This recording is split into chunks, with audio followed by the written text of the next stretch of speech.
If you've been sitting at your desk doing work that feels circular, performative, and pointless, and then blaming yourself for not feeling motivated, that's not a you problem. That's a design problem. And it's something that came up while I was reading this book called Bullshit Jobs by David Graeber. And y'all, I just want to talk about this book because I feel like it puts words to something that I think a lot of us have felt but couldn't quite articulate. You know that feeling where you're at work, you're doing the thing, you're in the meetings, you're sending the emails, you're updating the spreadsheets, and somewhere in the back of your mind, there's this quiet voice going, does any of this actually matter? And then you feel guilty for even thinking that because you should be grateful, right? I mean, you have a job, you have benefits, you have stability. There are people that don't have those things. So who are you to question it? Well, David Graeber wrote an entire book that says that quiet voice isn't ungrateful, it's accurate. And today I'm going to break down the key ideas from this book. And more importantly, I'm going to talk about what it means for you if you're someone who's been quietly wondering whether your job is slowly hollowing you out from the inside. Let's get into it.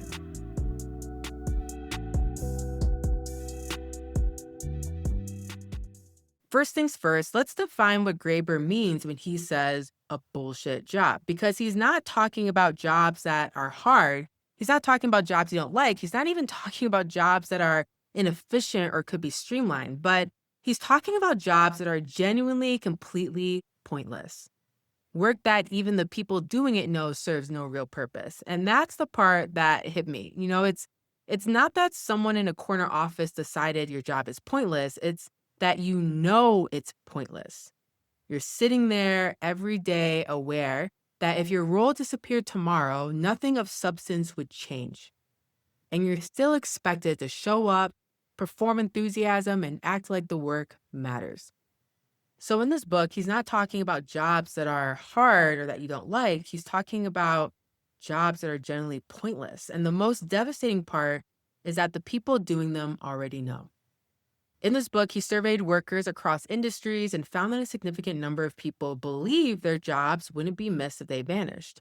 And this isn't burnout talking, y'all. This is clarity. This is what happens when people actually sit down and take an honest look at what they do all day. And I want to make an important distinction here because I think people might get this confused. A bad job and a bullshit job are not the same thing. Okay. A bad job might be exhausting, underpaid, or physically demanding, but it serves a clear purpose. For example, when I think about sanitation workers, for most people's standards, they might not see that as an ideal job, but if they stopped showing up, you'd notice within 48 hours. A bullshit job, on the other hand, might pay well, have great benefits, and look impressive on LinkedIn, but if it disappeared, nobody would notice at all. And that distinction is so important because it means the hollowness that you might be feeling isn't about being spoiled or lazy. It might be because you're doing work that doesn't connect to anything real or substantial. Now, Graeber doesn't just say your job is pointless and leave it there. He actually breaks it down into 5 categories. And honestly, reading through these felt like a personal attack in the best way possible, especially as I reflect on some of my past roles. So let me walk through them. Again, he breaks this down into 5 categories. The first category is called flunkies. And these are jobs that exist to make someone else look or feel important.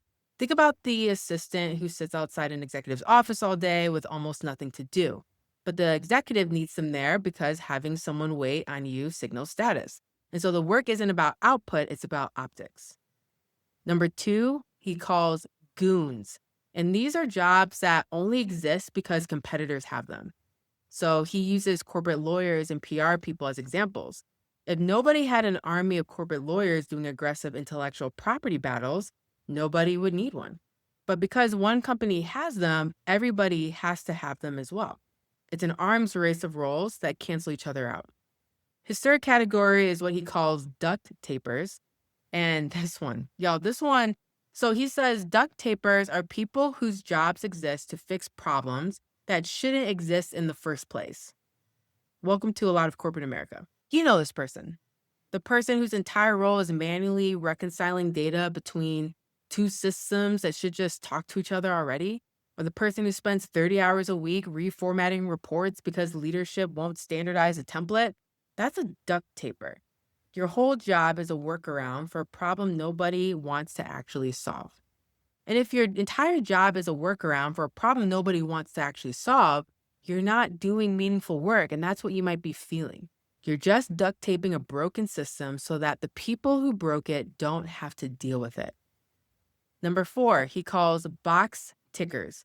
These are people who exist to perform the appearance of work being done, compliance reports that nobody reads, surveys that never change anything, committees that produce reports about the need for more committees. The work isn't about creating outcomes, it's actually about creating documentation that outcomes are being pursued. And if you've ever filled out a form or sat in a meeting and thought, this is theater, congratulations, you've identified a box ticking operation. And the last category he calls task makers. And these are people who manage others who don't need managing or whose primary job is to create work for other people to do. We've all had the manager who, if they went on vacation for 2 weeks, everything would run smoother. Not because they're a bad person, but because their role adds friction, not value. Now, here's what I want you to hear. Graeber isn't saying the people in these jobs are bullshit. He's saying the people are often incredibly talented, capable, and smart, but the jobs are the problem. And that's an important thing to hold because so many of us internalize the pointlessness or the hollowlessness of our work as something wrong with us, as something of, oh, we're out of alignment, when in reality, it's something wrong with the structure. Okay, now let's talk about one of the most infuriating parts of this book. Graeber makes the case that there's almost an inverse relationship between how useful your job is to other human beings and how much you get paid for it. Think about it. Caregivers, sanitation workers, teachers, EMTs, these are the people who literally keep society running. If teachers stopped showing up, we'd have a crisis within days. If nurses disappeared, people would die. Like these jobs are undeniably essential and they are systematically undervalued and underpaid. Meanwhile, you've got folks in jobs that even they can't explain the purpose of, pulling in six figures with stock options and a wellness stipend. And I'm not saying that these people don't deserve compensation. What I'm saying is more of commentary on the system. I'm saying that the system is revealing something about its actual priorities when the person keeping your grandmother alive makes a fraction of what the person optimizing ad click-through rates makes. The more obviously useful your work is to other people, the less you tend to get paid for it. That's what we're being told here. That's what the system is trying to teach us here. And we just accept that like it's gravity. But it's not gravity, it's a choice. And Graeber's point here isn't just economic, it's moral. He's saying this is a values problem dressed up as a market problem. We built a system that compensates people based on proximity to capital, not proximity to human need. And then we tell teachers and nurses to be grateful for the intrinsic awards of their work as if meaning is supposed to replace a living wage. And that framing, by the way, is very intentional. If you can convince people that meaningful work is its own reward, you never have to pay them properly for it. And that, my friends, is a scam. Now, here's where Graeber goes somewhere that I think is really important. And honestly, it's a part of the book that made me put it down and I just had to kind of like chew on this for a little bit. He argues that keeping people busy in meaningless work is a form of social control. And I know that sounds dramatic, but think about it for a second. People who are exhausted from jobs that drain them don't have the energy to organize. People who are financially dependent on a paycheck they can't afford to lose don't push back on systems that exploit them. And people who are demoralized by pointless work don't have the bandwidth to imagine alternatives. Busyness isn't neutral, y'all. It's a mechanism. And the 40-hour work week isn't some natural law of the universe. Graeber actually makes a pretty compelling case that we absolutely have the productive capacity to work far less and live far better. And the reason we don't isn't scarcity. It's not scarcity. It's that keeping people in this cycle of work, exhaustion, and financial anxiety serves a very specific interest. Again, busyness isn't neutral, it's a mechanism because exhausted people don't organize, financially dependent people don't push back, and demoralized people don't imagine alternatives. And that's the point. And I'm not going to get deep into the political weeds that he ends up diving into because time. But I do think it's important to name this because so many people who listen to this podcast, I imagine, and even from what I've seen from the emails I've gotten from y'all, are carrying guilt about wanting to leave their corporate jobs. They feel like they're being ungrateful or dramatic or unrealistic. And Graeber is essentially saying, no, the system was designed to make you feel that way. Your exhaustion, your compliance, your fear of leaving, that's not a side effect. That's the product. So, what does that mean for you? We've covered the theory. Now let's talk about what this actually means for you, the person listening to this right now. Because I want to highlight two things from this book that I think are genuinely life changing if you let them land. The first is that your alienation is not a personal failure. If you've ever sat at your desk doing work that felt circular, performative, or pointless, and then blamed yourself for not feeling more motivated, this book is a direct rebuttal to that self blame. You're not broken for noticing that the work doesn't matter. You're not lazy for feeling disconnected from something that genuinely doesn't connect to anything meaningful. The meaninglessness was real, and you were right to feel it. So many people walk around carrying shame about their relationship to work. They think, I should be more engaged. I should care more. Something must be wrong with me. And the truth is, sometimes the most sane response to insane conditions is disengagement because your nervous system isn't malfunctioning. It's accurately reading the environment. And the environment is saying this, that the 40-hour work week is not natural or inevitable.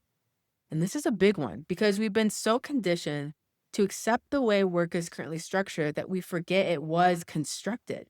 People decided this. People built this system and said, yep, this is it. And people can build something different, though.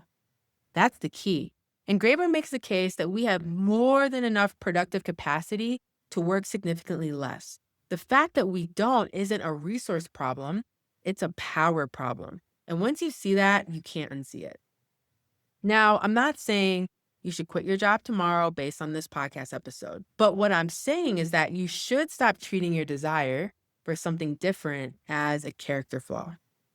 The sense that something is fundamentally off about how we've organized work, that's not ingratitude. It's not a bad attitude either. It's pattern recognition. And so here's where I want to leave y'all today. This book isn't going to tell you exactly what to do next. It's not a tactical playbook and it's not a step by step escape plan. But what it will do is give you language for the thing that you might be feeling. And sometimes having the right language is the first step towards making a different choice. I also want to say that just because I'm sharing this book on this podcast doesn't mean I agree with every single word, and it doesn't mean that you should either.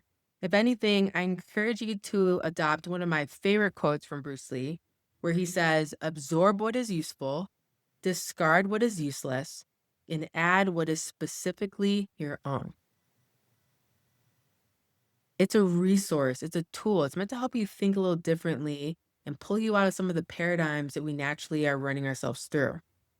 And so I encourage you to read it. I think it's a great read.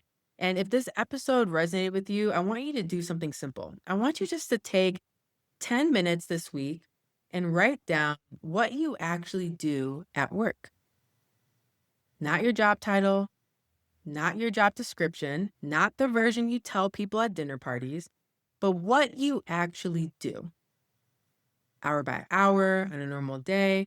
And then I want you to ask yourself, if this role disappeared tomorrow, what would actually change? Who would be affected and what would break? And if the honest answer is not much, I want you to know that the discomfort you feel in that moment isn't failure, it's information. And information is what you need to start making moves, to start leaning into work that feels more meaningful, that feels more exciting for you. Because I just want to offer just a friendly reminder that you're allowed to want work that contributes something real. I think part of being human is wanting to be connected to something that matters, something that's meaningful. And you're allowed to believe something different is possible. You're allowed to trust that voice inside of you that says, this ain't it, and that voice has been right this whole time. And now it's time to learn how to listen to that voice and start taking small steps towards actually creating and building the kind of life and career that you want. If you're curious about how to do that outside of corporate, building your own idea, building your own business, I encourage you to check out the walkout. The walkout is a 2.5 day event that I'm running in June, June 3rd through the 5th. And you will be in a room of people who are also curious and wanting to know and who do believe that there has to be more than life than this. You're going to be exposed to other entrepreneurs who've been able to build something for themselves, and more importantly, I'm going to be bringing talks, fireside chats, presentations, workshops that are going to help you feel more confident. That's going to help you feel less afraid. And that's going to help you trust your gut more and be more creative in the process. If you're interested in that, head over to jointhewalkout.com to learn more. Sign up, save your seat. And until then, I hope you continue to choose you and stay curious about what else is possible. I'll see y'all next time. Thanks for hanging out with us and diving into some of these real and unfiltered conversations. We know your time is valuable, and so we don't take it for granted.